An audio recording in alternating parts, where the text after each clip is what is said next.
Hello friends, मैं हूं प्रशांत और आप देख रहे हैं माय लॉजिकल एकेडमी। दोस्तों, आज हम बहुत ही बड़े विषय पर सब्जेक्ट पर बात करने वाले हैं जिसका लेन देन स्कूल एजुकेशन को लेकर है। स्कूल एजुकेशन में जो चेंजेस आने वाले हैं, ठीक है, उसके ऊपर हम बात करने वाले हैं। तो एजुकेशन मिनिस्ट्री ने सिलेक्ट किया है Oracle cloud infrastructure modernise edtech platform Diksha, ठीक है। तो जो एजुकेशन मिनिस्टर है अपने एजुकेशन सिस्टम में ओरेकल क्लाउड इंफ्रास्ट्रक्चर को लाने वाली है to modernise edtech platform Diksha, ठीक है। एक दीक्षा एक प्लेटफॉर्म का नाम है जो कि अगर किसी भी स्कूल्स में अगर जाएगी तो वहाँ पर बहुत ही बड़े पैमाने पर डेवलपमेंट करेगी। कैसे करेगी फ्रेंड्स, कि अगर ये दीक्षा प्लेटफॉर्म को यूज़ किया जाएगा तो बच्चों को और टीचर्स को पढ़ाने में भी बहुत ही मज़ा आएगा, ठीक है। बहुत ही ईजी पड़ जाएगा और स्टूडेंट्स को भी समझने में बहुत ही हेल्पफुल मिलेगा। तो फ्रेंड्स, वीडियो स्टार्ट करने से पहले मैं आपको बता दूं कि अगर आप वीडियो पर नए हैं और चैनल पर नए हैं तो वीडियो को लाइक कर लीजिए और चैनल को भी सब्सक्राइब कर लीजिए ताकि आपको ऐसे नोटिफिकेशंस मिलते रहें दिन भर की खबरों के साथ। और यहाँ पर आपको 10th के और 12th के स्टूडेंट्स के लिए भी चैप्टर्स मिलते रहते हैं, तो इसको सब्सक्राइब कर लीजिए ताकि आपको नोटिफिकेशंस मिलती रहे। तो चलिए वीडियो को शुरू करते हैं। फ्रेंड्स, दीक्षा एक ऐप प्लेटफॉर्म का नाम है जिसका पूरा नाम digital infrastructure for knowledge sharing है, ठीक है, जो कि एक अपनी जो एजुकेशन मिनिस्टर है वो अपने एजुकेशन सिस्टम में लाने वाली है, ठीक है। The migration will be make help to Diksha more accessible and lower its IT cost, ठीक है। जब ये जो दीक्षा कंपनी आएगी हमारे इंडिया में, ठीक है, एजुकेशन सिस्टम में, तो बहुत ही एक्सेसिबल हो जाएगा, बहुत ही यूज़फुल हो जाएगा सभी के लिए, क्योंकि इसमें बहुत ही कम से कम IT कॉस्ट लगेगा। इसमें IT फील्ड में जो भी खर्चे लगेंगे वो बहुत ही कम रहेंगे, ठीक है। क्योंकि अगर फ्रेंड्स कोई भी IT सेक्टर का अगर सिस्टम अगर स्कूल में लाया जाता है तो उसमें बहुत ही खर्चे लगते हैं, ठीक है। तो अगर ये दीक्षा कंपनी हमारी एजुकेशन सिस्टम में आएगी तो बहुत ही कम से कम खर्चा उसमें होगा, जिसके थ्रू बच्चों को सही से समझाया जा सकता है और टीचर्स भी आसानी से समझा पाएंगे, ठीक है। Under the 7-year collaboration pact, 7 साल के कोलैबोरेशन में OCI will help ministry use Diksha to provide the education resources to millions of additions students, teachers and collaboration across the country, ठीक है।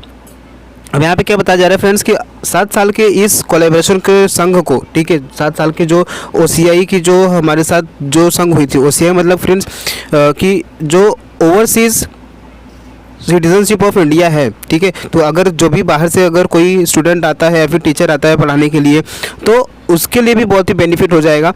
तो अगर ये सब सिस्टम आ गया, अगर दीक्षा कंपनी हमारी कंपनी एजुकेशन सिस्टम में आ गई तो हमारे लिए कितना यूज़फुल हो सकता है आप जान सकते हो, जिसमें लाखों की तादाद में एक ही स्कूल के बच्चे और सारे टीचर्स को भी यूज़फुल हो जाएगा ये। तो आप जान लेते हैं फ्रेंड्स कि दीक्षा प्लेटफॉर्म है क्या और कैसे चलते आ रही है हमारे एजुकेशन सिस्टम में। The platform supports 1.48 million schools across the 35 states, ठीक है। तो अब जो प्लेटफॉर्म है दीक्षा प्लेटफॉर्म वो 1.48 मिलियन यानी कि करीबन 10 लाख स्कूल्स में काम करती है, ठीक है। 35 राज्यों में काम करती है और यूनियन टेरिटरीज में भी इसकी जो प्लेटफॉर्म है बढ़ती जा रही है and is available in 36 Indian languages और 36 भारतीय लैंग्वेज में भी अवेलेबल है ये। आप तमिल में हो, ठीक है, कन्नड़ा, तेलुगु, गुजराती, मराठी, किस में भी लैंग्वेज में हो उसमें से ये आप यूज़ कर सकते हो, उसी लैंग्वेज में इस ऐप को या फिर इस प्लेटफॉर्म को यूज़ कर सकते हो। Diksha was built for school education, Diksha का जो डेवलपमेंट हुआ था इसी के लिए हुआ था कि स्कूल एजुकेशन में काम आ सके and foundational learning programmes and represents one India's largest most successful digital public infrastructure initiative, ठीक है। तो जो ये दीक्षा जो ऐप है इसी के लिए यूज़ किया गया था कि ये स्कूल एजुकेशन में काम आ सके और 12th जो डिग्रीज़ के कॉलेजेस हैं उसमें भी काम आ सके और इसी को ले जाकर आगे चलते ले जाकर आगे तक इंडिया का सबसे बड़ा प्लेटफॉर्म बनाया जा सके, जिसको डिजिटल पब्लिक इंफ्रास्ट्रक्चर के नाम से भी जाना जाता है, जिसका ये फर्स्ट इनिशिएटिव था फ्रेंड्स। यहाँ पे फ्रेंड्स आप देख पा रहे हो कि जो DPI का फुल फॉर्म है डिजिटल पब्लिक इंफ्रास्ट्रक्चर। DPI वो एक इनिशिएटिव है जो कि भारत के द्वारा लिया गया है, ठीक है। Using the open source platform, जो इसका जो ओपन सोर्स है प्लेटफॉर्म का यूज़ करके सनबर्ड ने डेवलप किया है। सनबर्ड एक साइट का नाम है जो कि डेवलप किया गया था एक स्टेप फाउंडेशन के द्वारा। Diksha helps teachers support inclusive learning for under serve communities and disabled students across the country. So friends, जो इसका जो डेवलपमेंट है एक स्टेप फाउंडेशन के द्वारा किया गया था। दीक्षा, ठीक है, helps teachers to support inclusive learning.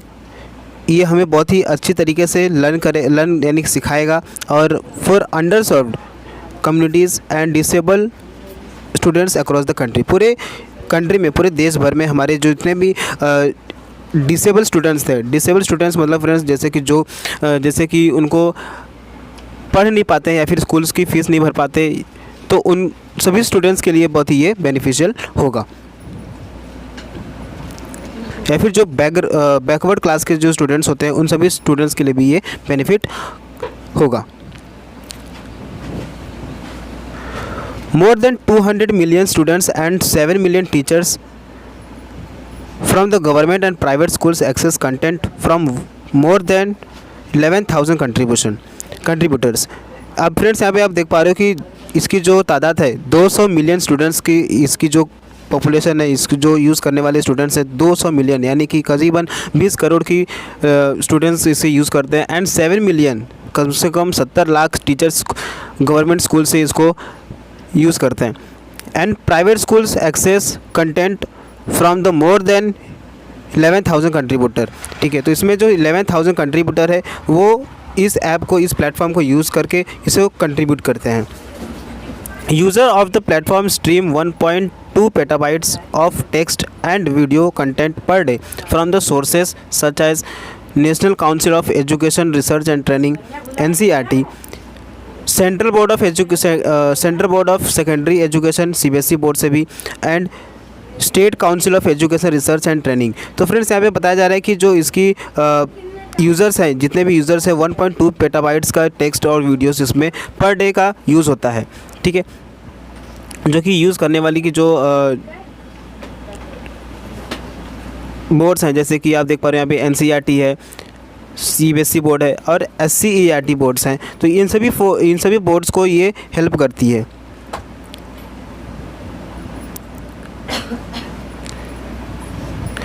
Since it recently shifted to OCI, जब से ये OCI में आया है। OCI फ्रेंड्स मतलब होता है कि overseas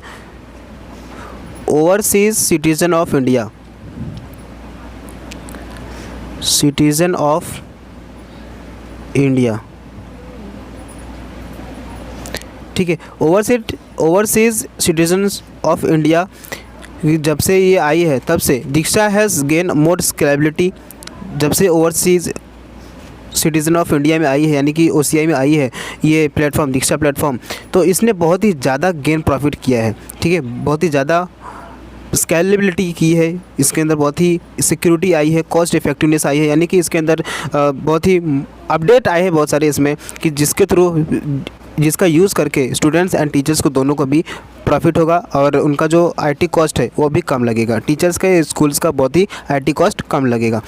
and ability to adjust to demand based capacity, ठीक है। इसके अंदर ऐसी एबिलिटी है कि इसके जिस तरीके से आप डिमांड करोगे उस तरीके से इसके अंदर वो एबिलिटी आएगी पढ़ाने की या फिर बताने की। enabling it to deliver more content and serve more students and teachers as platform expands, the company said in release। तो जैसे कंपनी में ये रिलीज़ हुआ था तो कंपनी वालों ने कहा था कि जैसे आप इसे मतलब जिस तरीके से आप यूज़ करोगे इसको, तो बहुत सारे कंटेंट ईजी तरीके से आप स्टूडेंट्स के सामने प्रस्तुत कर सकते हो और टीचर्स भी बहुत ही इसमें हेल्पफुल होंगे कि इसमें आपको बहुत ही कम कॉस्ट लगेगी। सो फ्रेंड्स, आशा करता हूँ कि आपको जो दीक्षा का जो प्लेटफॉर्म है ये आपको समझ में आ रहा होगा कि क्या इसका मेन थीम है और कैसे ये स्टूडेंट्स के लाइफ में और टीचर्स के लाइफ में डेवलपमेंट करने वाली है। तो एट लास्ट में कुछ ऐसे कॉम्पिटिटिव एग्ज़ाम्स के लिए जो मैंने तैयार किए हुए कुछ नोट्स, ठीक है, उसको जान लेते हैं कि क्या इसमें से जो उभर कर आ सकती है क्वेश्चंस, वो जान लेते हैं पहले।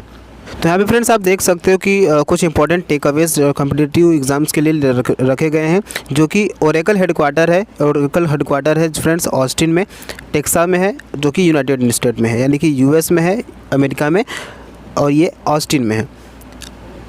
ओरेकल फाउंडर के नाम से भी पूछ सकता है कि ओरेकल का फाउंडर कौन था। तो ओरेकल का फाउंडर, ओरेकल जो फाउंडेशन है इसका जो फाउंडर है लैरी एल्सन नाम है इनका, और ये बॉब माइनर, एड ऑट्स, ठीक है, ये 3 इन्होंने फाउंड किए थे ओरेकल कंपनी को। ओरेकल सीईओ थे सफ्रा कैट्स, जो कि 18 सितंबर 2024 से लगातार चले आ रहे हैं, इनका अभी कोई भी चेंजेस नहीं हुआ है। तो फ्रेंड्स आशा करता हूँ कि आपको ये समझ आया होगा। तो अगर आप यूट्यूब पर देख रहे हैं तो वीडियो को लाइक एंड सब्सक्राइब कर लीजिए, ताकि आपको नोटिफिकेशन मिलते रहे। अगर आपको कोई भी डाउट होता है तो हमारे फेसबुक से भी जोड़ सकते हैं, तो वहाँ पे जुड़कर हमारे से कुछ भी आपको डाउट होता है तो आप वहाँ पे पूछ सकते हो। टेलीग्राम से भी जुड़ सकते हो, जो कि यहाँ पे टेलीग्राम पर भी चैनल बने हुए हैं। इंस्टाग्राम पर भी जुड़ सकते हो एक्स्ट्रा नोटिफिकेशन पाने के लिए।